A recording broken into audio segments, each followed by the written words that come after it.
मोहतरम हजरात, आज मैं आपके सामने नमाज तरावीह से मुताल्लिक़ चंद अहम बातें लेकर हाज़िर हुआ हूँ।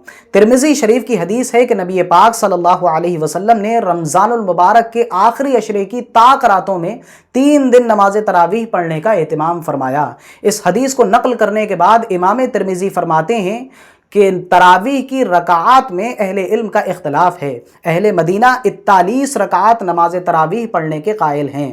और इमाम तिरमिज़ी फरमाते हैं कि इमाम शाफ़ई ने फरमाया कि मैंने अपने शहर मक्का में देखा कि लोग 20 रकात नमाज तरावीह अदा किया करते थे, और जो 8 रकात या 11 रकात नमाज तरावीह का जिक्र किया जाता है वो उसका कोई भी तस्करा इमाम तिरमिज़ी ने नहीं फरमाया। तो आपने देखा कि जहाँ से इस्लाम आया है, मक्का और मदीना, वहाँ पर अहले मक्का का अमल ये है कि वो 20 रकात नमाज तरावीह अदा किया करते थे, और अहले मदीना का अमल ये था कि वो 41 रकात नमाज तरावीह अदा किया करते थे।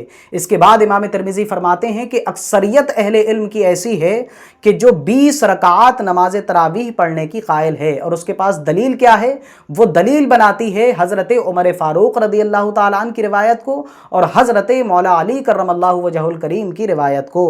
और जो 8 रकात या 11 रकात नमाज तरावीह का जिक्र किया जाता है, उसका नमाज तरावीह से कोई लेना देना नहीं है, वो नमाज तहज्जुद है। हाँ, जिसको नमाज तहज्जुद अदा करना है तो वो 8 रकात नमाज तहज्जुद अदा कर सकता है और 3 रकात नमाज वित्र पढ़ सकता है, जिससे 11 रकात बनती हैं। लेकिन अगर किसी को नमाज तरावीह पढ़ना है तो वो या तो अहले मदीना की तर्ज पर 41 रकात पढ़े या अहले मक्का की तर्ज पर 20 रकात पढ़े।